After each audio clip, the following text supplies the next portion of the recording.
Olá, boa noite. Eu sou George Dantas e na noite de hoje produziremos um debate numa espécie de mesa redonda acerca do tema o papel do jornalismo independente em tempos de repressão à mídia. Comigo hoje temos Tiago Monteiro, jornalista e editor, temos Ozenildo Gato Alves, que vai ser a nossa parte da história do processo, nosso professor de história, temos Ana Luísa Santos, também jornalista e editora, e Ayane Souza, que é jornalista e analista de mídia. E para começar essa nossa mesa redonda, eu vou comentar com a Ana e com os demais, ao longo da nossa gravação, para iniciarmos com o tema. Ana, quais foram os elementos que levaram a esse cenário de repressão à mídia? Como você analisa o momento e que fatores foram essenciais para que isso ocorresse? Aqui no Brasil, nós tivemos, na verdade, em 2013, a ascensão das redes sociais. Com a popularização das mídias, das redes sociais, a população começou a chamar para si a profissão do jornalismo, do jornalista. Da notícia. Isso. Então, com o celular na mão, como eu falei antes, o acesso às redes sociais, a facilitação, ter um aparelho na mão, fez com que muita gente achasse que só por isso eles tinham o poder da informação, entendeu? Tanto que nas manifestações de 2013, foi maioria feito convocado por meio de redes sociais. As redes sociais tiveram um papel fundamental, e eu acho que isso foi só a ponta do iceberg, foi só o começo da repressão que a gente vive hoje. Eu vou pegar um pouco da participação da Ayane, que é analista de mídia. Ayane, para você, como é que foi esse processo? Bom, eu entendo que essa parte das redes sociais, ela trouxe assim, uma democratização de todo o conceito, de tudo aquilo que estava acontecendo. Ela trouxe para a população um acesso maior às informações, fez com que a população se manifestasse de maneira a ir para os lugares, a se reunirem. Porém, no termo jornalístico, que aí entra nós como profissionais, ela acabou também dando um empurrão. Tipo assim, ou você vai e mostra que você é jornalista, ou eu com meu celular vou fazer o teu trabalho. Então, acredito que trouxe muito isso naquela época. E até hoje, né, a gente observa isso. Pegando um pouco desse gancho, eu vou pegar a opinião agora do Ozenildo, que é professor de história e vai analisar todo esse momento dentro da sala de aula, futuramente. Como é que você analisou esse processo? Como é que se deu essa caminhada e o que você acha que potencializou tudo isso? Eu sempre, qual é seu nome, linda? A Ayane falou, né, a questão da democratização, né, do acesso. Então, a internet ela possibilita isso. Ela é um meio democrático, né? Ela é um meio que basicamente nós temos 52% dos brasileiros hoje têm acesso à internet, né? E as pessoas começaram a opinar sobre tudo na internet. O cara virou historiador, virou economista, virou geólogo, virou tudo, sabe? E também virou jornalista, né? Então, a partir de 2013, com a ascensão dessas mídias, né, todo mundo começou a opinar. O problema é que tudo tem um método crítico, um método científico de análise. A gente procura trabalhar com informação, mas a informação ela tem que se pautar pela verdade e pela ética, né? E a partir de 2013, com essa democratização da informação, ela acabou se tornando algo ruim, né? Tem uma frase de um escritor, na verdade, um filólogo, né, que a gente conhece muito ele pelo livro que ele escreveu de ficção, O Nome da Rosa, Humberto Eco, né, que ele era um grande academicista, mas ele é mais conhecido fora da academia por ser um escritor desse livro, onde ele diz que a internet era muito democrática, porque antes, né, uma pessoa carente de informação, que falava uma besteira e que falava para o ouvido daquele que... Porque as pessoas gostam de ouvir aquilo que ela identifica. Então, que falava muita besteira, falava antes numa mesa de bar, falava para a família, agora ele tem acesso à internet e fala para todo mundo. Isso a gente viu a partir de 2013, é uma coisa que eu venho acompanhando muito, né? E uma coisa que também vai fazer essa mudança radical é a crise política. Não só no Brasil, mas também no mundo todo, e uma crise direcionada pela questão da esquerda, né? Que nos últimos anos houve uma ascensão da esquerda no mundo, né? De uma nova esquerda, né? Uma esquerda ambientalista, uma esquerda que se pauta na questão de gênero, uma esquerda que se pauta em direito para para as mulheres, como legalização do aborto, ou seja, uma esquerda que passa a defender determinadas primazias que chocam o conservadorismo, né? E quando essa esquerda ela passa por um processo de corrupção política que a gente viu aqui no Brasil nos últimos anos, possibilitou que um discurso moralista, conservador, viesse à tona. E 2014, quando vem à tona a Operação Lava Jato, o combate contra o governo que estava, que era o governo do PT, né, que o jornalista ele vai ser pressionado por esses setores mais radicais da sociedade em si, né? A questão da informação, aí nós vamos ver a utilização do WhatsApp, nós vamos ver a utilização de grupos, onde uma informação de uma grande mídia ela é desacreditada, né? Porque a liderança política diz que não é aquilo, né?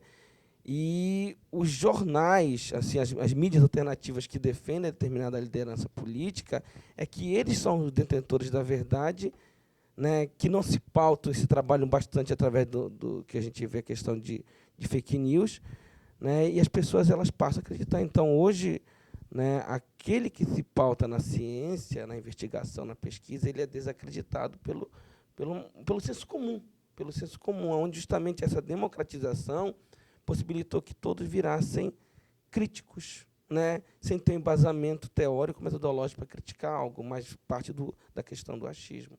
Então, acho que 2014, com a Lava Jato, depois com o impeachment, né, da Dilma, e a gente vê essa enxurrada, né? Então, se procura uma alternativa, e a alternativa não foi só política, econômica, social, ela também foi informativa, né?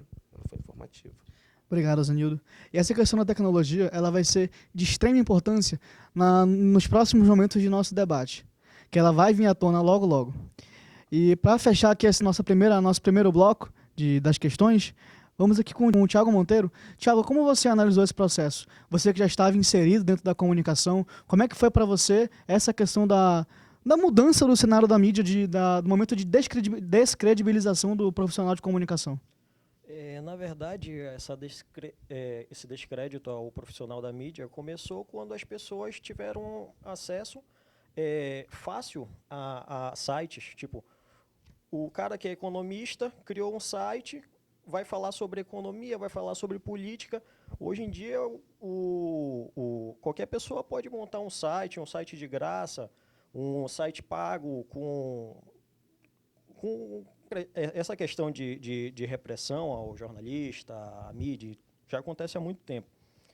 Só que com essa evolução das mídias sociais, as pessoas, como o professor falou aqui, começaram a falar, dar sua opinião, sair da mesa de bar e falar o que pensa nas redes sociais. Virou aquela história de que na internet é terra de ninguém, não existe punição. Recentemente que foram montadas algumas delegacias de repressão contra crimes cibernéticos. Então, é uma questão meio complexa de se falar. Mas, Thiago, você não acha que isso acaba sendo algo novo? Então, explica a recém-criação dessa questão, porque há 10 anos atrás não se fazia muito sentido uma questão de crimes tecnológicos, tendo em vista o pouco avanço que havia dentro do mundo da internet naquela época.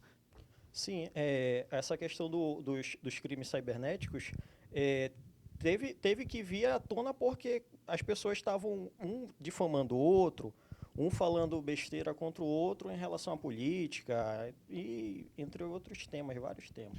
Essa questão ela é importante, eu lembro que ela começou a vir à tona na época da Carolina Dickmann, que foi criada até uma lei acerca disso, que foi a Lei Carolina Dickmann, quando ela teve fotos vazadas, fotos pessoais, que ela responsabilizou os hackers que vazaram. Acho que isso acabou também potencializando essa questão do momento de ódio na internet. É muito gritante a onda de ódio que a internet propaga. Gostaria de ver a opinião de vocês acerca disso. Começando pelo Zenildo. Cara, assim, a questão do ódio é algo que ele é infelizmente, né, ele é comum, né, mas quando a pessoa não se identifica, né, utiliza um perfil falso, aí a a coisa se torna mais fácil. Mas só que o assustador hoje que a gente está vendo é que a pessoa ela se identifica. Né? Ela se identifica. E por que isso? Porque as figuras públicas elas possibilitam, né, que a pessoa comum se identifique com ela. Então, quando uma pessoa pública fala determinada coisa, né, a outra pessoa ela passa a refletir, se essa pessoa que está em evidência fala, eu me identifico, então eu vou passar a reproduzir. Então, o que a gente vê é um próprio discurso de lideranças políticas das mais variadas vertentes, não só de esquerda e direita, né, mas com discriminação, com discurso de violência, né, com discurso de ódio. Isso gera entre seus seguidores esses ataques. Né? Eu lembro que ontem eu estava vendo um vídeo do historiador, que é da direita. Ele é da direita, mas ele é acusado hoje de ser de esquerda, que é o historiador e professor Marco Antônio Villa, né, que sofreu aquela perseguição, né, em relação onde ele trabalhava, onde ele ficou assustado com a fala de determinados políticos brasileiros, né, em determinada situação, propagando ódio, através dos seus twitters, através, né, das suas páginas nos perfis aí do Instagram. Então, assim, e até mesmo o Facebook ele está combatendo essas páginas de fake news, essas páginas que propagam ódio. Então, assim, o ódio ele sempre existiu, né? Essa questão ataque sempre existiu, mas pela acessibilidade aos vários meios de comunicação, né, essa mídia alternativa, é que ele veio à tona, né, algo que se torna visível, mas ele sempre foi presente. Só que, como eu falei anteriormente, era falado numa mesa de bar, numa relação mais entre as pessoas, agora se fala para o público geral. E as pessoas gostam de ouvir isso. Elas gostam de ouvir as lideranças falando palavrão, falando uma série de situações. Pessoal, parece um negócio assustador, mas isso era uma tática nazista. Né? Existe um livro, que é o livro do historiador inglês, do Richard Evans, que é o Terceiro Reich, e no volume 1 ele trabalha a ascensão do nazismo. E o nazismo ele ascende na Alemanha atacando a imprensa. Né? Um discurso inovador de palavrões, de ridicularizar. Né? Então, assim, lendo esse livro, você compara não só com a realidade do Brasil, mas com a realidade do mundo, tanto que hoje a gente está vendo. A extrema-direita está em ascensão, não só no Brasil, mas em vários países. Né? E um discurso desmoralizante contra a imprensa tradicional, contra a grande mídia.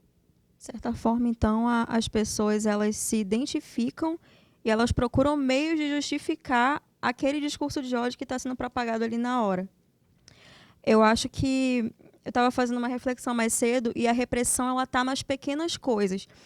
Não dá para dizer que surgiu agora nesse momento, pelo momento político, mas o momento político que a gente está vivendo potencializou a ascensão de figuras que propagam esse tipo de discurso, que normalizam esse tipo de discurso.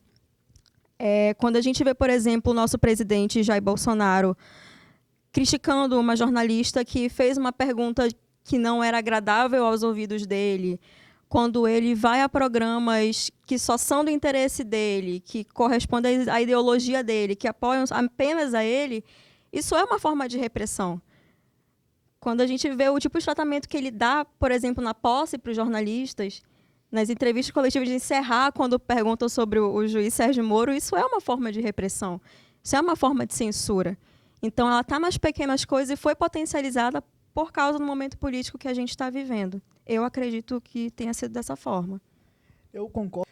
E aproveitando esse gancho que nós estamos da questão dos ataques à internet, por meio da internet, vamos pegar a nossa analista de mídia, a Anne Souza. Anne, como você analisou como é que você vê esse cenário de guerra velada dentro das redes sociais, essa propagação de ódio exacerbada? Na verdade, hoje é mais difícil você criar um fake, né? Se você olhar todos os chatbots que existiam, aqueles mecanismos de agilizar o processo de enviar uma mensagem falsa, hoje em dia, se você for criar um Facebook, por exemplo, ele já te pede teu telefone na hora, ele já te bloqueia se tu não der as informações. A foto, você já tem que colocar uma foto de perfil que ele vai criptografar e ver se é você mesmo. Então, hoje, essa dificuldade é maior. Naquela época já não tinha tanto isso. Qualquer pessoa podia criar. Você podia ter 10, 15, 30 perfis e fazer com que isso popularizasse a tua informação. Então, assim, vendo tudo isso, essa guerra de ódio e tudo mais, a gente observa que as pessoas realmente, elas dizem, não, se ele fala aquilo, eu posso falar também, e é meu rosto e eu estou aqui para isso. Então, é isso que as pessoas fazem hoje. Elas realmente estão ali dando a cara, e você vê que, por exemplo, se você brigou com a sua irmã porque ela é de um partido diferente do seu, ela te bloqueia no Facebook. E assim essa briga fica eterna. Aí acaba a eleição, dizem, não, parou. Mas a gente vê que dessa vez não parou. As pessoas continuam em briga diretamente, seja porque surgiu uma situação agora do Sérgio Moro, ou seja porque virar uma outra situação. Então, a cada momento, essas guerras permanecem. E é uma coisa assim que não tem fim. Eu vou aproveitar, pegar o gancho e vou falar com o Thiago, que pôde acompanhar esse processo de revolução tecnológica desde o seu princípio. Thiago, como é que você viu esse momento dessa virada dentro da tecnologia que potencializou ainda mais tudo isso? Olha, na questão da virada, o jornalismo, as grandes empresas, elas davam suas notícias e tudo mais, e começaram, pelo menos aqui no Amazonas, começaram a surgirem blogs, portais, que começaram a bater diretamente no governo, mas sempre com um objetivo. Quem monta uma empresa, qualquer tipo de coisa relacionada à comunicação, tem um objetivo financeiro, tem um objetivo para alguma coisa, vai tentar angariar alguma coisa com o Estado. Eu acho que seria a palavra mais exata.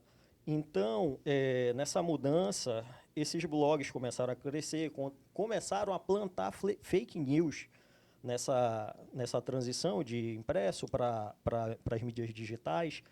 E, com isso, cresceram, bateram em políticos, conseguiram trazer esses políticos para si, conseguiram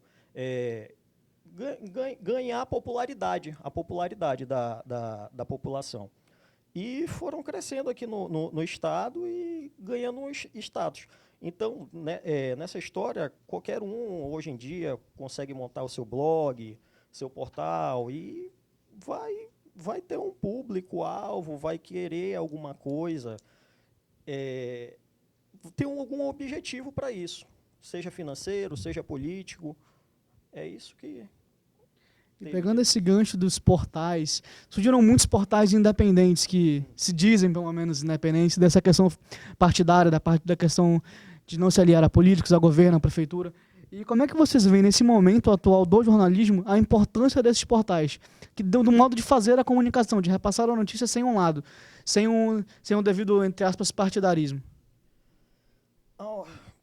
Não ter partido é muito complicado, pelo menos aqui no Amazonas. Eu acho que o cara sempre vai ter um partido. Não existe uma pessoa partidária. Como eu falei, a pessoa sempre vai ter um objetivo financeiro, sempre vai ter alguém por trás dele injetando esse valor do portal, e o cara vai defender com unhas e dentes quem estiver pagando ele. Vai ser o objetivo do portal, do blog, da mídia que vai estar relacionada a isso. Uma coisa interessante é o seguinte, né? A grande mídia, se ela noticiar algo, né? Eu não vou falar nem de fake news, mas algo que não condiz, né, 100% com o que deveria ser da realidade da notícia, ela é rechaçada, ela é atacada, ela é humilhada. Agora, um blog desse, não.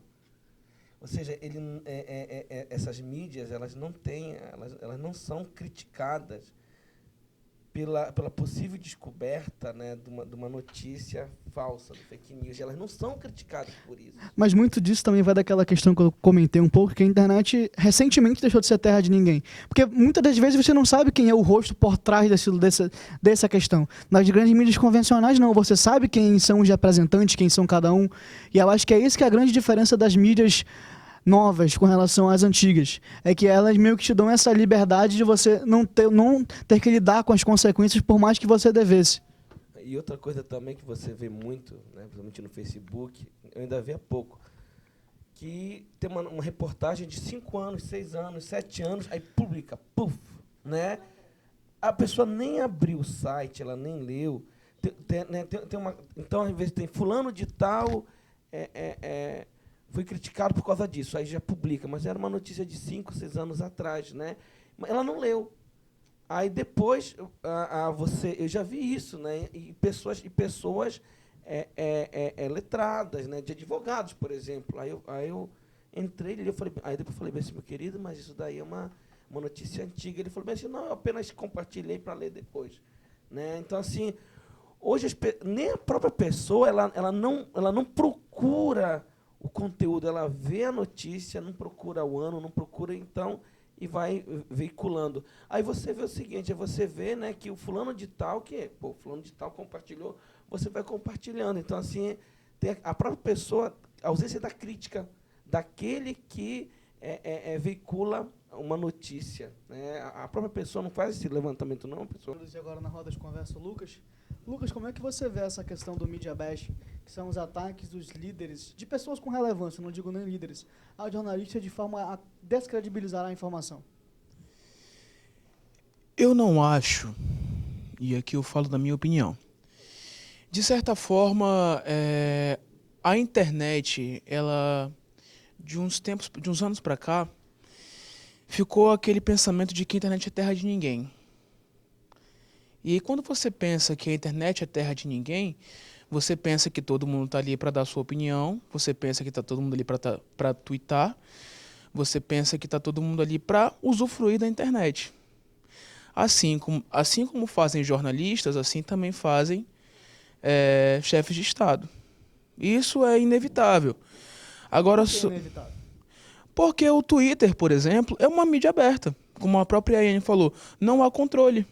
Não há controle. Qualquer pessoa pode entrar, inclusive o presidente da República, o presidente Bolsonaro, o presidente Trump, que estão no Twitter já desde antes das eleições, estão bastante ativos, podem entrar e podem twittar normalmente. Você comentou acerca de controle.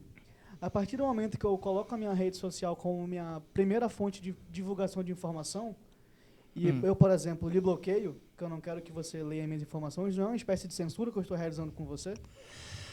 Olha, por um lado, sim. Por um lado, sim. De fato, por um lado, isso configura realmente censura, porque você está privando um jornalista, você está privando um comunicador de ter acesso a uma informação. E mais do que um comunicador, eu acho assim, antes de eu ser jornalista, eu também sou pessoa, eu também tenho o direito a usufruir da mesma informação que a Iane, por exemplo, usufrui, da mesma informação que a Ana Luísa usufrui, por exemplo. Então, se um chefe de Estado, eu não falo nem um chefe de Estado, digamos assim, mas se um político vem e me bloqueia na rede social dele, impedindo que eu veja uma outra coisa que ele tweetou, que ele publicou, que ele curtiu, talvez, isso por si só já configura uma certa censura. Claro, na minha opinião, claro, é censura, isso não dá para discordar, é uma certa censura, só que assim, na minha opinião, eu vejo que hoje, na internet de hoje, você não pode, já é um pouquinho inviável você falar em censura. Sabe por quê? Porque mesmo que eu, na minha conta, seja bloqueado pelo político, pelo influenciador, alguém que não é bloqueado, que é meu colega, vai ver. Entendeu? Então posso ter acesso. Então você fala hoje mesmo que o político te bloqueie, não vai ser, vai ter uma censura? Vai. Mas ainda vou continuar tendo acesso à informação. Até porque a internet, mesmo com leis, com ordenamentos legais e tudo mais, a internet ainda é uma terra livre. Ainda é uma terra livre. Então eu posso ir lá, eu posso printar, eu posso ter acesso, não por meio de mim, mas eu posso fazer uma outra conta. Meu colega de redação pode ter acesso ao que o político publicou e eu vou ter acesso a uma informação de qualquer jeito. O Glenn chegou a procurar, por exemplo, a Rede Globo, e ela não demonstrou interesse em exibir a matéria. E como é que fica essa questão de... Ele só foi ser noticiado porque se tornou insustentável para eles não comentar sobre o tema. E isso também não é uma forma de cercear o telespectador da informação? Não seria a questão de cercear a informação, mas seria a credibilidade. Até que ponto aquela informação era concreta, até que ponto ele tinha provas que aquilo fosse verdadeiro, até que ponto Existia uma perícia sobre aquele assunto? Ninguém sabia. Ou o jogo de interesse que a Globo tem com o governo federal, de capital. E outra coisa, né? A Globo, ela foi uma das construtoras da imagem do Moro. Né? A Globo, ela ajudou a alavancar, a mostrar o Moro, a criar essa ideia, né? Então, se ela apresenta um discurso contrário, que está apresentando agora, mas no início, ela entra numa contradição que pode levar ao próprio descrédito dela, se no momento ela alavancou, agora ela está querendo derrubar, né? Mas assim, a informação foi o seguinte, como eu falei, eu ouvi pela manhã, né? Aí eu falei assim, eu vou procurar mais informação, porque é a questão da objetividade, da ciência, do método, né? Não é desacreditar, é justamente evitar você noticiar uma informação, você falar algo na sua página, e lá vier a porrada. Fala assim, mas ele é de esquerda. É essa a questão, você tem um comprometimento com quem está lendo. Né? Não é desacreditar o jornalista, o Glenn, porque o Glenn ele tem uma história fenomenal. Né? Mas é justamente essa associação dele com os progressistas, com a esquerda, com o PSOL, né? Com uma série de acusações contra ele, historicamente, quase eu vou agora, né? Que pauta no ponderamento. Espera, vamos ver outros órgãos falando. Quando chegou a noite a grande mídia, aí eu falei bem assim, agora dá para publicar alguma coisa. Você tocou num ponto importante. O Glenn, nesse caso específico, é um jornalista com inúmeros prêmios, reconhecidamente premiado. E ainda assim, a credibilidade dele foi posta à prova por não estar associado a um veículo convencional e sim a um veículo independente. Então, eu gostaria de comentar acerca disso, de por que desse cenário ocorrer. Lucas Vitor Sena. Não? Deixa para o próximo, eu já falei demais. Alguém gostaria de comentar? A Yane, a Luísa? Eu acho o seguinte, o Glenn era famoso, mas Interception, quem já tinha ouvido falar até o momento? Ninguém tinha ouvido falar do Intercept. Então, primeiro apareceu a Intercept, para depois aparecer que era o Glenn. Então, isso fez com que todo mundo acreditasse, criasse a dúvida. E fora que o tema, né? Quem é que vai bater num ministro agora? Quem que ia acreditar nisso? Então, o fato de você esperar que outras circunstâncias aconteçam para que a notícia seja informada de forma mais clara e sem furos, era uma questão de cada jornalista por si fazer, porque se a gente faz de publicar de uma vez, aconteceu isso, pá, e depois vem alguém, não era bem assim, ou então a Intercept era de outra pessoa que não era um Glenn, era outra pessoa que estavam ali. Então, tudo isso faz com que a gente, como jornalista, primeiro apure os fatos e esperar para que eles sejam mais óbvios ou objetivos possíveis para a gente poder repassar para a grande massa. Pegando, vamos puxar para o nosso último tema, que é a política influenciando dentro da comunicação.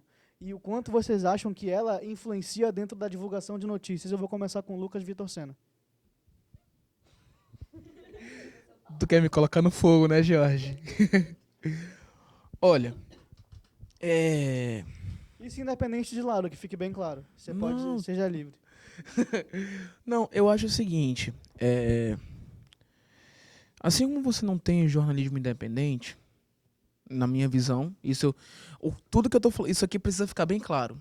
Tudo que eu tô falando aqui é a minha opinião, tá? Assim como você não tem jornalismo independente, você também, de certa forma, não vai ter um jornalista independente.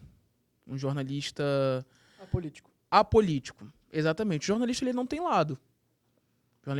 Eu vou confessar que eu sou conservador. Eu sou de direita, eu sou liberal. Alguns colegas nas redações são de esquerda, são progressistas.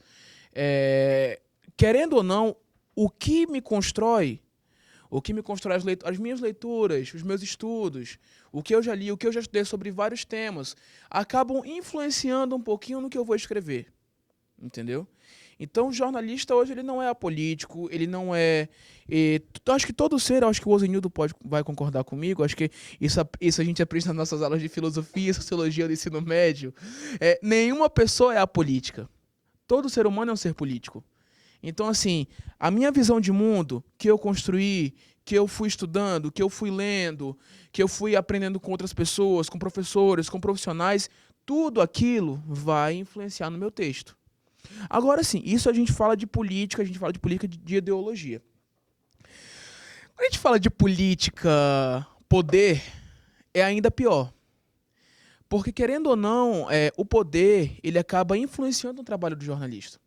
Ele acaba influenciando o trabalho do jornalista. O Thiago citou um caso do Luiz Otávio, jornalista do Em Tempo, que na década de 80 foi assassinado porque estava, entendeu? Tava sabendo demais, tava vendo outras coisas que não era para ver e a política acabou, ó. Acabou. Mata esse cara e joga. Então, assim, a política ela sempre vai influenciar. A gente sabe de casos, nós jornalistas sabemos de casos que não são poucos, em que donos do poder descredibilizaram jornalistas e fizeram os jornalistas perder o emprego. A gente conhece casos assim, a gente não vai citar por motivos óbvios, mas todo mundo conhece casos assim, de que, eu não gostei do que aquele jornalista publicou, demite. Mas até nisso, o jornalismo independente influencia. Porque se eu não respondo a X ou Y, eu posso pautar a minha notícia, independente de se vai agradar alguém ou não, que provavelmente eu seria vetado num veículo comercial, dependendo da linha editorial que o mesmo tem. Na verdade, não. Sabe por quê? Por quê?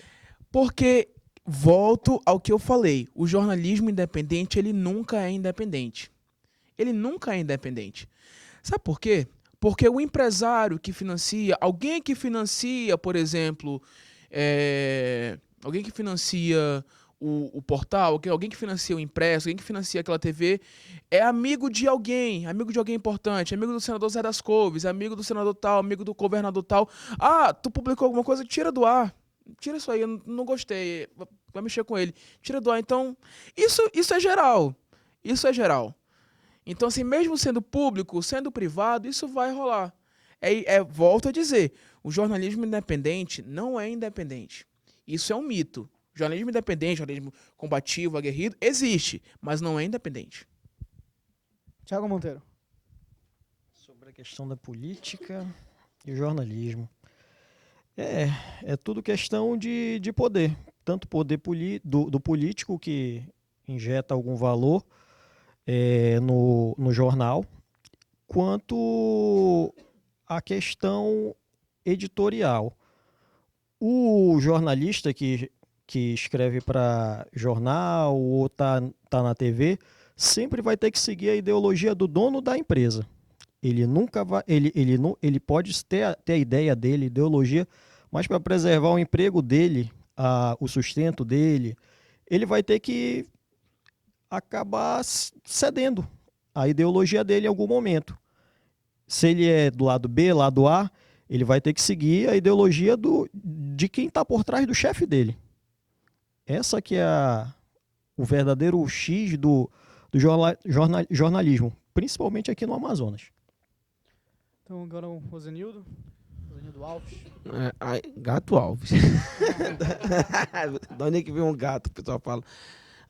Eu sou da mesma fala dos dois, né? A gente não vai ter essa independência, vai ter uma tentativa. Analisando, por exemplo, no Brasil, os jornais operários, eles tinham um público. O público eram os operários, os trabalhadores. Então, era para organizar a classe operariada, lutar contra o capital, beleza, mas cadê o lucro? É necessário pagar isso, pagar aquilo. Então, você acaba, né, mesmo se você nasce como esses jornais, inclusive aqui no Amazonas nasceram alguns, como a Folha, folhas de jornais de trabalhadores, né? A Luta Social foi um jornal muito famoso na década de 20 também. Mas era necessário se manter, é necessário um lugar, um prédio. E era muito comum esses jornais combativos, e o cara chegava lá, eu quero o prédio de volta. Né? Pô, você está atacando, falando de tal, ele é meu amigo, eu quero o prédio de volta. Então, assim, ou até mesmo para comprar material para imprimir, para fazer qualquer outra coisa, né? Se desagradasse, o cara que vendia não ia querer mais vender, porque toda uma relação de força. Então, assim, acredito sim na tentativa, né, de um jornalismo de combate independente, mas existe um sistema, né, que você vai ter que responder.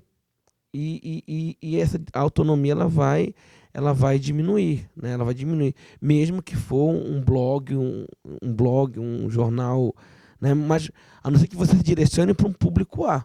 Mas o seu público ele é reduzido. Se você quiser um público maior, você vai acabar se ligando aos donos do poder, sim, né? Ou poder público do capital, poder privado do capital, ou começa a fazer vaquinha, né? Que também não vai dar muito lucro, não. Ana Luísa Santos, como você vê essa questão? Ó, eu que trabalho diretamente com a política, vejo que é muita questão de jogo de cintura. Até porque, além do cara ser político, ele é uma fonte. E a gente depende da fonte também. Entendeu? É uma relação de dependência. Em questão de poder, aí já não é mais um tanto problema do jornalista. Ele vai seguir a linha editorial do jornal. Ele tem uma ordem a obedecer e vem do dono. Então, já não é muito uma coisa que ele possa controlar. Agora, fazer trabalho com ética já é uma história completamente diferente. Eu, nesse tempo todo que eu estou lidando com política, nunca tive que lidar com situação de ser rechaçada, ser ameaçada. Acho que a única vez que eu me senti meio putz para ver como é política são aquelas matérias chatas que a gente tem que fazer, mas é de interesse público em relação a faltas. E quando a gente vai contabilizar as faltas, que vê que aquela pessoinha ali tá no vermelho e vai procurar, geralmente eles não querem falar. E eu recebi uma ligação da assessoria falando para não publicar a matéria porque ela não queria o nome do assessorado dela divulgado naquela situação. E aí eu sentei com o diretor de redação, eu falei, olha, está acontecendo isso e não querem que a matéria vá para frente. Ele falou, publica.